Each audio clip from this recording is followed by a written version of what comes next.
네, 윤석열 대통령의 구속영장 심사 4시간 50분 만에 끝이 났습니다. 윤 대통령은 신문 끝나기 전에 마지막 5분 동안은 최종 발언까지 한 것으로 전해졌습니다. 자, 임주혜 변호사와 자세한 내용 짚어보겠습니다. 어서 오세요. 네, 안녕하세요. 예. 구속심사 종료됐고 대통령은 다시 서울구치소로 돌아갔고 먼저 공수처가 70분에 걸쳐서 구속 필요한 사유 설명했고 윤 대통령 측도 똑같이 70분 PPT로 설명을 했잖아요. 대통령은 40분 본인의 입장 말하고 마지막 5분 말했고 어떤 주장을 서로 가장 첨예하게 펼쳤을까요?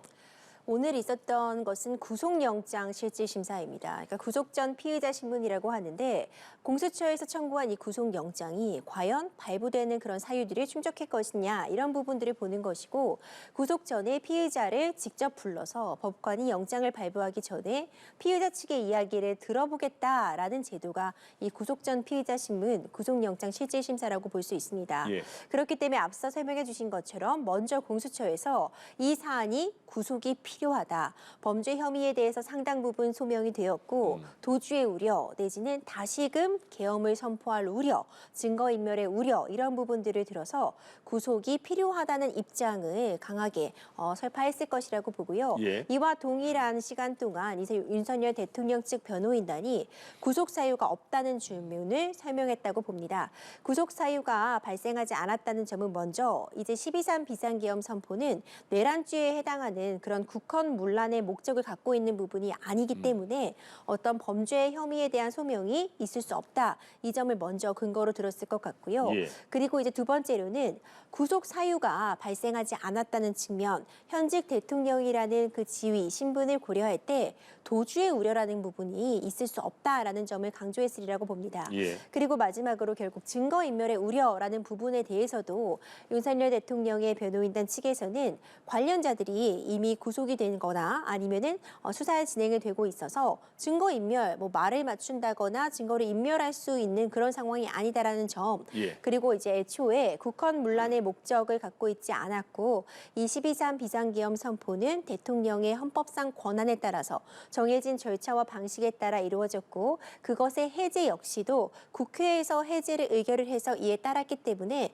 법에 정한 대로 이루어진 것이지 어떤 국헌문란의 목적이라던가 내란 선동 행위가 있지 않았기 때문에 예. 증거인멸의 우려도 없다. 이런 점을 강력하게 양측이 서로 주장했으리라고 봅니다. 예. 이제 마지막으로 윤석열 대통령 본인이 직접 출석을 했잖아요. 네. 이 부분이 하나의 변수로 작용할 수 있다고도 보는데 결국 윤석열 대통령 본인이 왜 비상계엄을 선포해야만 했는지 이 부분은 그런 목적의 정당성 부분을 직접 설명을 했으리라고 보고요. 예. 현직 대통령이라는 신분을 감안했을 때 지금 구속이 된다면 너무나도 큰 파장이 있다. 특히 이 헌법재판소의 탄핵 심판이 굉장히 숨가쁘게 돌아가고 있는 이 현 시점에서 만약 구속이 된다면 방어권 행사에 심히 큰 제약이 있을 수 있어서 예. 구속을 해서는 안 된다라는 입장을 직접 폈으리라고 봅니다.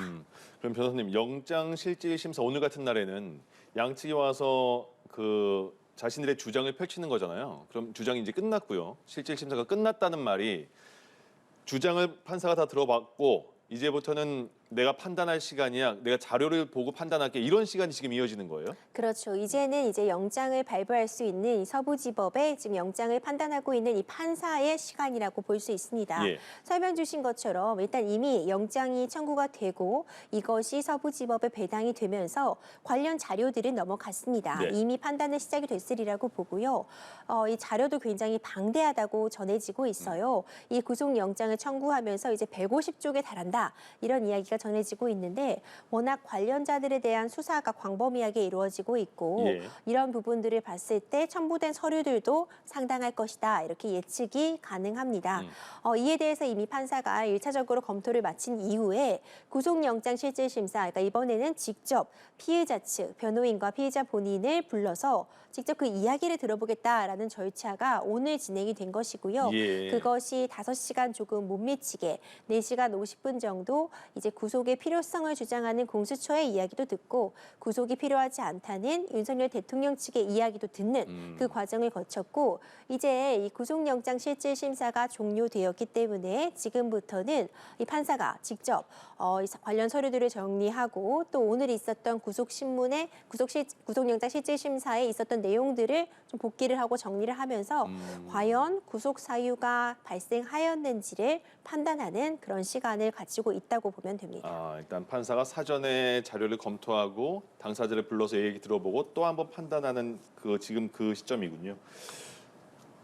이게 궁금합니다. 공수처에서 오늘 구속영장 청구서를 보니까 윤 대통령을 전형적인 확신범이다 이렇게 표현을 했어요.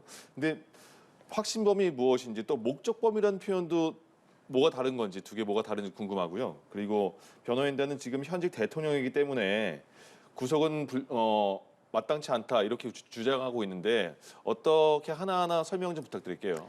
사실 현재 대통령이 형사상 소추되는 것은 정말 말 그대로 초유의 상황이라고 볼 수 있습니다. 예.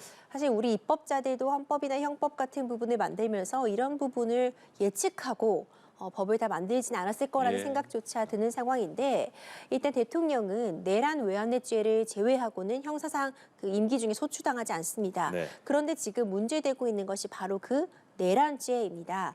내란죄라는 것은 결국 국헌문란을 목적으로 해서 일종의 이런 폭동, 우리가 흔히 이야기하는 쿠데타 예. 이런 것을 일으킨 경우에 우리가 내란죄라고 부르는 것인데 지금 12.3 비상계엄 선포가 이 내란죄를 주장하는 이 수상기관의 입장에서는 국헌문란을 목적으로 하고 있다. 정해진 절차와 방식을 따르지 않았고 대통령 개인 내지는 대통령을 옹호하는 그 집단을 위해서 벌어진 국헌문란의 목적이 있었다라는 지금 주장을 피고 있는데 예. 이제 그 가운데서 일단 비상계엄이 선포가 되면서 이 계엄 포고문 같은 것을 보면 이제 국회를 무력화시키려는 그런 시도가 있었다. 네. 그리고 선관위를 장악하려고 했으며 그 과정에서 일부 어떤 정치인들이나 특정인에 대해서 체포를 지시한 점이 있다. 이런 부분들이 특히 문제가 되고 있는 지점입니다. 예. 여기서 확신범이라는 것은 이제 윤석열 대통령이 이 전 과정에서 본인은 이제 확고한 의지가 있었다는 거죠.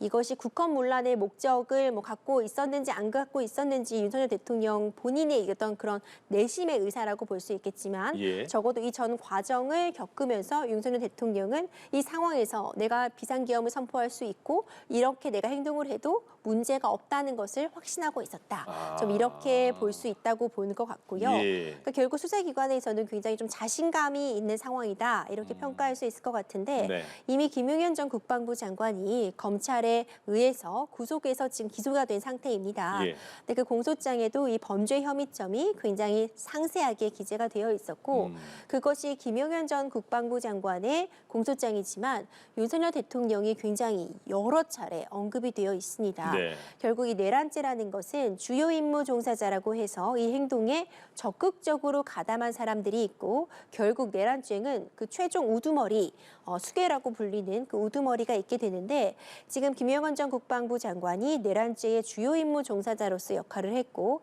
결국 이 공수처의 수사의 끝 그 칼날은 윤석열 대통령이 내란죄의 우두머리다. 이런 점을 좀 강력하게 이 구속영장을 청구하면서도 다시 한번 언급을 하면서 이런 내란죄의 우두머리에 대해서 지금 관련 종사자들도 구속이 된 상태고 예. 이 수사기관이 적법하게 발부한 체포영장의 집행의 이후에도 수사기관에 잘 협조하고 있지 않은 점을 근거로 체포가 돼야 된다, 구속이 돼야 된다 이런 점을 굉장히 강조하고 있는 그런 구속영장이 청구가 되었다 이렇게 예. 저는 평가를 하고 있습니다. 예. 윤 대통령이 그 서울구치소에서도 제공된 체육복도 안 입고 그냥 지금 일반 사복을 계속 입고 지낸다는 거잖아요. 그러면 오늘 그 영장 심사에서도 40분을 본인의 입장을 피력했고 마지막 끝나기 5분 전에 또 발언권을 얻어서 본인의 입장을 다시 최종 입장을 설명했다는데 이 정도면 굉장히 본인의 생각을 적극적으로 표현했다고 봐도 되는 걸까요?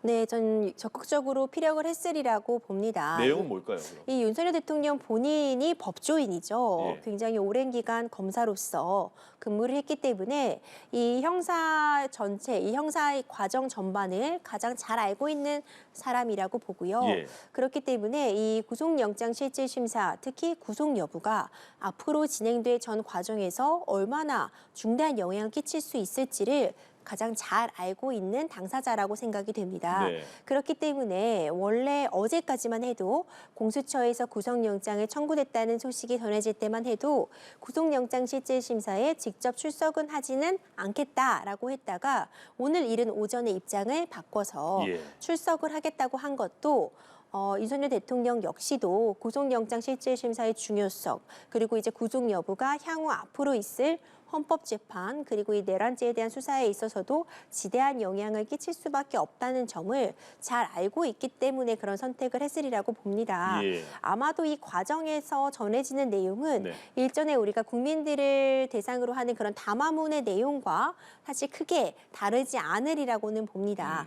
윤석열 대통령은 계속 일관되게 주장하고 있는 것처럼 12.3 비상계엄 선포가 어떤 내란의 목적, 어떤 국헌문란의 목적이 있는 것이 아니라 어떤 이 선관위의 불법 선거 개입 의혹에 대한 그런 수사를 위한 것 그리고 이제 야당에서 이제 끊임없이 줄 탄핵을 하는 부분 국정 운영의 어려움 그리고 예산 삭감 문제 이런 부분 때문에 본인은 대통령의 헌법상 권한인 비상계엄을 선포할 수밖에 없었고 예. 정해진 절차에 따라서 국회에서 비상계엄 해제 의결이 있어서 해제가 되었고 이 가운데 누구도 사실상 피해를 본 사람이 없기 때문에 그 목적의 정당성도 있고 수단의 적절성이나 피해의 최소성 예. 이런 부분들이 충족된 비상계엄이라서 이것이 나아가서는 대통령을 탄핵시킬 사유가 되지 않고 내란죄의 구성 요건에 해당하지 않는다 이런 점을 윤석열 대통령 본인이 스스로 이번 구속영장 실질심사에서 한 40분간 밝히지 않았을까 생각이 됩니다. 예.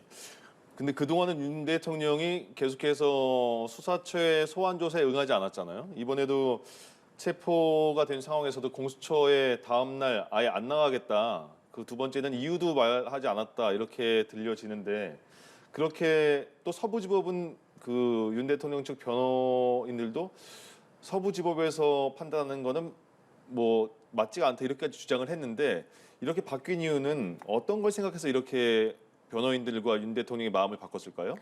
일단 현재 피해자 신분인데 이 방어권을 행사하는 것은 피의자의 권리가 맞습니다. 피의자 피고인의 경우에는 어쨌든 법에 정해진 절차와 방식에 따라서 수사기관의 수사 과정에 문제를 제기할 수도 있고 법원의 판단에 대해서도 이제 이의를 제기할 수 있는 게 맞습니다. 예. 다시 판단을 구할 수 있는 것이 우리나라가 3심제를 두고 있는 것도 같은 이유라고 볼 수 있는데 윤석열 대통령의 논리는 일관됐습니다. 지금 이 수사를 진행하고 있는 공수처는 직권남용 혐의에 대한 수사권만을 가지는데 그보다 훨씬 더 중한 죄, 영향력이 큰 죄라고 할 수 있는 이 내란죄에 대한 수사를 공수처가 직권남용에 대한 관련 사건으로서 수사를 하는 것은 권한이 없는 자의 수사다. 예. 그리고 이 공수처가 서부지법에다가 체포영장을 청구한 것도 공수처의 관할은 서울중앙지법인데 마치 영장을 쇼핑하듯 서부지법에다가 영장을 청구하는 것은 불합리하며 이 전 과정이 오히려 이렇게 무리하게 현직 대통령을 내란죄로 처벌하고 수사하는 것이 내란죄다. 이런 일관된 입장을 피고 있는 상황이었거든요.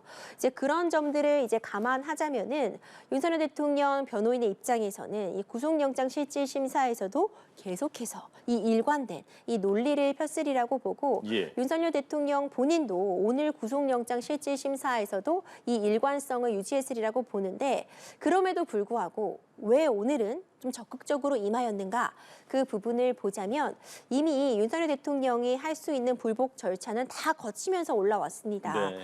일단 수사 권한이 없다는 점도 언론을 통해서도 계속해서 적극적으로 어필을 했었고 체포영장이 1차적으로 서부지법에서 발부됐을 때는 이의 신청을 냈으나 기각이 됐고 그 이후에 2차 체포영장이 집행된 이후에는 체포적부심도 신청을 했는데 그것은 윤석열 대통령이 그 관할권이 있다고 주장했던 서울중앙지법에 체포적부심을 냈지만 이 역시도 기각이 됐거든요. 예. 그러니까 이제 계속해서 이런 불복 절차들을 거치고 있지만 현재까지는 윤석열 대통령이 원하는 그런 결과는 얻지 못한 상황인데 그렇다면은 이제 이 정도 시점이 되면 적어도 지금 계속해서 뭐 수사권이 없다거나 부적법하다는 이유로 계속 이렇게 수사를 좀 미루거나 불출석하는 입장을 보이다가는 그게 별로 결과가 좋지 못했어요. 계속 묵비권도 행사했는데 결국 계속 진행이 되었고 예. 묵비권을 행사하다 적부심을 신청했지만 기각이 되었고 이런 일련의 과정을 보면 적어도 지금쯤은 이제는 적극적으로 본인이 방어권을 행사하는 측면에서라도 좀 입장을 펴는 것이 필요한 단계에 온 것이 아닌가. 예. 이미 서부지법에서도 그렇고 서울지법, 중앙지법에서도 이 공수처의 수사 권한을 좀 인정하는 판단이 나온 이상 계속해서 이 수사권이 없다는 부분을 문제 삼거나 이 전 과정의 자체가 불법적이기 때문에 응할 수 없다는 그런 입장을 펴기보다는 적어도 이 정해진 절차 안에서 이 부당성을 알리는 그런 예. 부분을 택한 것이 아닌가 지금으로선 생각이 됩니다. 그럼 지금 말씀해 주신 것처럼 그 윤석열 대통령 측에서는 공수처의 수사 권한, 내란죄에 관련한 그리고 서부지법에 대한 관할권에 대한 거를 계속 부정을 하는 상황이잖아요. 근데 그게 법원에서 다 받아들여지지 않은 상황이 됐으면 지금 윤 대통령 측의 변호인단의 그러면 그 판단의 착오라고 봐야 되나요? 어떻게 봐야 돼요? 사실 방어권을 행사하는 측면에서 할 수 있는 주장이었다고 예. 봅니다. 당연히 이제 피의자의 변호인단에서는 피의자의 이익에 따라서 윤석열 대통령의 이익에 따른 주장을 해야 되는 부분인데 근데 이제 방어권 행사한다고 이제 모든 걸 다 주장해 볼 수는 없죠. 네. 지금 영장이 발부된 부분에 이것이 관할에 문제가 있다거나 아니면은 이것은 지금 이런 식으로 해서는 안 된다. 이런 이의 제기를 하는 건 저는 가능하다고 보고요. 예. 다만 그것 역시도 그런 이의 제기도 우리가 법치 국가이기 때문에 정해진 절차와 방식에 따라 이루어져야 되기 때문에 체포 적부심을 신청한다거나 뭐 나중에 만약 구속영장이 발부된다면 구속 적부심 역시도 당연히 신청을 하리라고 보는데 그 정해진 절차와 방식에 따른 불복 절차를 거치는 것은 저는 그 자체는 문제가 없다고 보고요. 예. 다만 어쨌든 법원에서 계속해서 이제 수사 권한이 있다 이런 점을 강조하고 있어서 예. 오늘 서부지법의 구속영장 실질심사에 출석한 것처럼 이제는 적어도 방어권 보장을 받는 측면에서라도 더 이상 수사권을 부정하거나 이런 논리를 일관하기보다는 수사권이 없다는 부분을 적어도 그 수사기관에 출석하거나 법원이 정한 절차 안에서 다투는 상황이 필요한 게 아닌가 예. 그런 생각이 듭니다. 아, 그렇군요. 그 만약에 그 영장이 발부가 된다면 구속이 된다면 지금 김영현도 그 보석을 신청했다 그런 그 기사를 얼마 전에 본 것 같은데 윤 대통령도 만약에 구속이 된다면 바로 보석까지 신청을 할 수 있습니까? 아니 그리고 네. 만약에 신청할 수 있다면 받아들여질 가능성도 있는지 궁금하네요. 조지호 전 경찰청장이 예. 지금 이제 투병을 이유로 해서 그렇죠. 보석을 신청을 한 상태고요. 이제 여러 가지 관련 사건들에 대해 보면은 뭐 가능성은 열려 있지만 이제 현 상태에서 사실 윤석열 대통령이 그런 부분까지 고려하기보다는 일단 구속을 피하는데 굉장히 총력을 기울이고 집중을 하고 있지 않을까 예. 생각이 됩니다. 사실상 이제 이 구속 상태에서 재판을 받느냐, 구속 상태에서 수사를 받느냐와 불구속 상태에서 수사를 받느냐는 정말 큰 차이를 가져올 수 있습니다. 일단 물론 변호인 같은 경우에는 뭐 접견이 가능하고 이런 측면이 있지만 일단 방어권을 행사하려는 측면에서 보자면 어쨌든 일신의 자유가 제한된 상태라면 심리적으로도 그 신체적으로도 굉장히 억압될 수밖에 없거든요.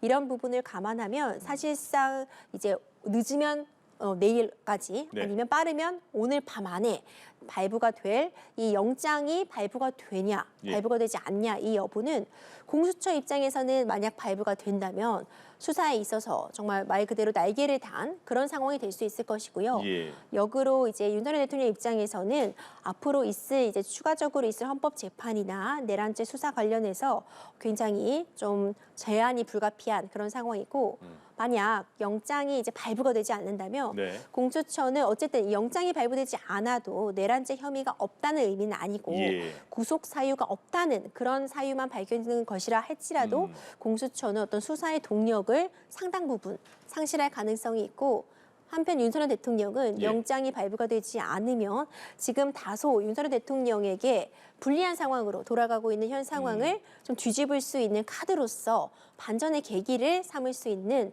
굉장히 중요한 예. 상황이다. 이렇게 보고 있습니다. 이거는 뭐 질문할 수밖에 없지만 답도 알 것 같습니다. 영장 발부 가능성은 어떻게 보십니까? 앵커님이 생각하시는 그 답이 예, 예. 제 답이 될 것 같습니다. 사실 영장은 발부되냐 발부되지 않냐 산술적으로 보면 5대 5입니다. 예. 50%대 50%라고 볼 수 있는데 물론 어느 정도 예측이 가능한 측면은 있을 수 있습니다. 체포영장이 2차례나 발부가 되었다는 점, 집행까지 이루어졌다는 점, 예. 이의 신청과 체포적부심이 모두 기각이 되었기 때문에 예. 구속영장 역시도 발부될 가능성이 높다 이런 의견도 점쳐지고 있는데 예. 다만 또 체포의 사유와 구속의 사유는 일부분 다른 점이 있다고 볼 수 있습니다. 체포 같은 경우는 윤석열 대통령이 3차례의 소환 조사에 불응을 했습니다. 그렇기 때문에 적어도 직접 불러서 조사를 할 필요성이 있다 이런 점이 강조가 되어서 네. 체포영장이 발부됐다고 볼 수 있고 구속은 구속 사유가 있느냐 그러니까 범죄 혐의 시점에 대한 소명도 중요하겠지만 도주의 우려 증거인멸의 우려가 굉장히 중요할 텐데 현직 대통령이라는 신분이 이 도주의 우려나 증거인멸의 우려에서 어떤 변수로 작용할지는 아직까지 현직 대통령이 구속영장 실질심사를 받은 전례가 없거든요. 예, 예. 박근혜 전 대통령의 경우, 이명박 전 대통령의 경우에도 전직 대통령 신분이었습니다. 저는 현직과 전직은 그래도 차이가 있을 수밖에 없다. 그런 점을 보고 있기 때문에 이 현직 대통령이라는 이 신분상의 지위가 이 도주의 우려나 증거인멸의 우려에서 어떤 변수로 작용할지를 예. 지금 좀 지켜볼 필요가 있을 것 같습니다. 그렇군요. 오늘 서울 서부지법에는 원래 주말에는 보통 탄핵 찬반 집회가 광화문에서 많이 열렸는데 오늘은 탄핵을 반대하는 윤석열 대통령을 지지하는 분들은 서울 서부지법 앞으로 왔습니다. 지금 보시는 화면인데요. 근데 그 평화로운 집회라기보다 일부겠지만 지금 나오는 소식 보니까 공수처 수사팀 차량이 이제 윤석열 대통령이 빠져나가는 과정인 것 같습니다. 공수처 수사팀 차량이 시위대 초반에 막혀서 파손이 됐다. 그래서 일단 경찰에는 신고한 상태고 공수처 수사팀 차량 2대 모두 바퀴에 구멍까지 생겼고 앞 유리창도 일부가 손상이 됐다는 소식이 있어요. 그리고 공수처 입장에 따르면 시위대에 맞은 수사관도 있고 그래서 옷까지 찢어졌다고 합니다. 그럼 이런 상황이 저 지금 사진도 보이는데 시위대분들이 물론 그 기분이 좋고 나쁘고 지지하는 그 대상에 따라서 다르겠지만 저런 행동은 나중에 당연히 법적으로 처벌을 받는다는 걸 계속 인지를 하고 집회하셔야 될 것 같은데 어떻게 될까요? 그렇죠. 굉장히 안타깝습니다. 예. 저 이제 화면을 보니까 전 사실 시민들의 안전이 먼저 우려가 되거든요. 예. 많은 일파가 이제 좁은 도로 같은 곳에 몰리다가는 자칫 잘못하다가는 인명 피해가 우려되기 때문에 안전한 관리나 통제는 분명히 필요할 것 같고요. 네. 이제 안타까운 지점은 이제 좀 격해지다 보니까 감정이 격해지고 또 많은 사람이 몰려 있고 또 이 많은 사람이 몰리다 보니까 이제 경찰이나 이제 통제를 하는 쪽에서는 또 물리력을 좀 동원해서 좀 진정시키려는 과정에서 또 감정이 격해지게 되고 예. 이런 부분이 반복되다 보니까 뭐 공수처 차량을 뭐 파손한다거나 뭐 유리를 깬다거나 아니면 이제 이 공무를 집행하고 있는 지금 공무원들 경찰이나 인력들에 대해서 일부 이제 과격하게 폭행을 행사하는 그런 모습들이 보이고 있다. 예. 그래서 뭐 현행범으로 체포가 되었다. 뭐 이런 이야기들이 나오고 있는데 굉장히 안타깝습니다. 뭐 그냥 법리적으로만 보자면 만약 이제 공무를 수행하고 있는 그런 경찰과 인원들에 대해서 폭행을 행사하면 뭐 다수가 또 그런 위험한 물건을 휴대하고 있다면은 특수공무집행 방해 같은 부분 해당할 수 있거든요. 예. 특히 경찰차 같은 부분 파손하면 이 역시도 특수공무집행 방해라던가 이제 재물손괴 이런 부분으로 민형사상 책임을 질 수밖에 없기 때문에 예. 이런 부분은 사실 안전 측면에서도 굉장히 지양해야 한다 이런 이야기 전해드리고 싶습니다. 빠르면 오늘 밤, 근데 오늘 밤이 얼마 남지 않았으니까 내일 새벽이나 내일 아침까지도 기다려 봐야 된다. 결과가 나올 때까지는 그런 얘기가 나오던데 기각이 되던 인용이 되던 어쨌든 둘 중에 하나겠지만 둘 중에 하나가 나오더라도 또 이렇게 그 지지자들의 마음은 정말 또 양쪽으로 완전히 갈릴 것 같거든요.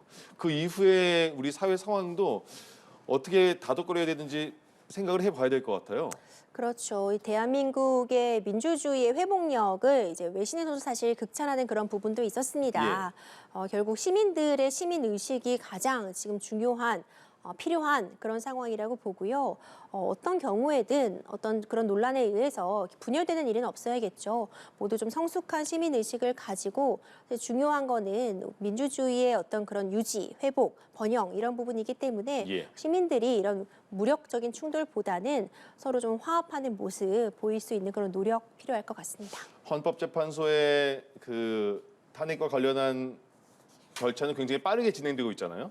근데 윤석열 대통령에 대해서 당사자인데 만약에 구속이 된다면 헌법재판소에 직접 나가서 변론을 할 수 있는 건지, 만약에 구속이 된다면 헌법재판소에 나가서 변론하는 게 어느 정도 차질이 생기면 방어권에 굉장히 심한 그 심각한 상황이 되는 거 아닌가. 그거에 대해서 오늘 그 서부지법의 판단은 달라질까요?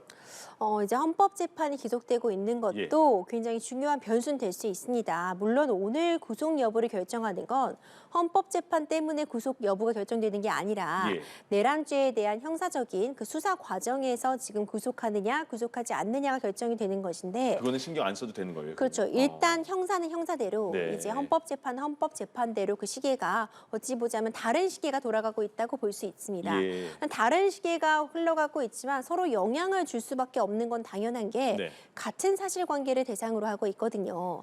만약 내란죄에 형사적으로 책임을 지는 것이 명백해진다면 사실 그 자체로서 내란죄에 지금 처벌을 받는데 대통령직을 수행하는 것은 양립할 수 없는 부분이겠죠. 예. 영향을 줄 수밖에 없는 측면이 있지만 적어도 지금 사실 윤석열 대통령에게 가장 눈앞에 닥친 큰 불은 헌법재판이라고 보입니다. 예. 헌법재판 같은 경우는 이제 내가 전직 대통령이 되느냐, 현직 대통령의 신분을 유지하느냐라는 중차대한 기로에 서 있게 되고 헌법재판은 한번 판단을 받게 되면 예. 다시 이에 불복할 수 있는 절차가 없습니다. 네. 이 내란죄 같은 경우에는 적어도 1심, 2심 대법원까지 가는 그런 상황이 예측이 되지만 예. 헌법재판은 이제 한 번의 판단으로 모든 것이 결정이 된다는 측면도 있고 그리고 헌법재판은 굉장히 신속하게 돌아가고 있습니다. 이미 8번의 기일 중에서 2번의 기일이 지나갔고 예. 나머지 6번의 기일은 지정이 된 상태고 앞으로 추가적으로도 기일이 있겠지만 굉장히 빠르게 속도감 있게 진행이 되고 있는 상황이기 때문에 지금 이 헌법재판에 윤석열 대통령이 충실한 준비를 하는 것이 매우 중요한 상황입니다. 예. 이미 국회 측에서 신청인 측에서 신청한 증인들이 지금 채택이 되었고 윤석열 대통령도 김용현 전 국방부 장관의 증인으로 신청을 해서 채택이 되었거든요. 제일 먼저 한다면서요. 예. 그렇죠. 이 증인 신문 과정도 굉장히 중요할 것이고 제출해야 되는 의견서 같은 부분도 방대해서 사실 이 헌법재판을 준비하기도 버거운 상황인데 예. 만약 지금 구속영장이 발부가 되어서 인신이 구속된 상태라면 물론 헌법재판에 출석한다고 하면은 구치소에서 출석하는 것은 당연히 가능합니다. 예. 하지만 그럼에도 불구하고 일단 굉장히 이 방어권을 행사하는 측면에서 차질이 불가피해 보이고요. 오늘 아마 윤석열 대통령의 변호인단도 예. 이런 점들도 좀 종합적으로 지금 좀 급한 것은 헌법재판이다. 헌법재판의 판단을 좀 먼저 진행할 필요가 있다. 예. 이런 점을 좀 언급하지 않았을까 저는 예상을 해보고 있습니다. 이거 마지막인데요. 그러면 그 내일 새벽이나 그때 결과가 구속영장 발부라는 결과가 만약에 나온다면 이게 앞으로 헌법재판소에서의 윤석열 대통령에 대한 판단에도 그 영향을 그 안 좋은 영향을 미치나요? 아니면 그거는 별개인가요? 또? 말씀드린 것처럼 헌법재판은 헌법재판대로 형사재판은 형사재판대로 일단 예. 가겠지만 예. 서로 영향을 줄 수밖에 없는 측면이 있겠죠. 이제 구속 상태로가 진행이 된다면 방어권을 행사하는 제약이 있는 것은 또 물론이고 어느 정도 이 구속영장이 발부되었다는 건 내란죄 혐의에 대해서 범죄 혐의점에 대한 소명이 있었다. 이 부분은 인정받은 것이기 때문에 예. 헌법재판을 진행함에 있어서도 당연히 영향을 받을 수밖에 없다. 그렇기 때문에 지금 이 구속영장이 발부되는지 여부는 물론 구속영장이 발부된다고 해서 내란죄나 직권남용 혐의가 인정된다는 의미는 아니고요. 또 역으로 이 구속영장이 발부되지 않는다고 해서 형사적인 책임이 전혀 없다. 이런 부분을 논하는 건 아니지만 예. 어쨌든 그런 부분에 조금 예측이 가능한 측면이 있기 때문에 영장 발부 여부가 굉장히 중요한 분수령이 될 것이다. 이렇게 보고 있습니다. 알겠습니다. 헌정사 초유의 현역 대통령 영장실질심사와 관련해서 임주혜 변호사와 자세히 들어봤습니다. 고맙습니다.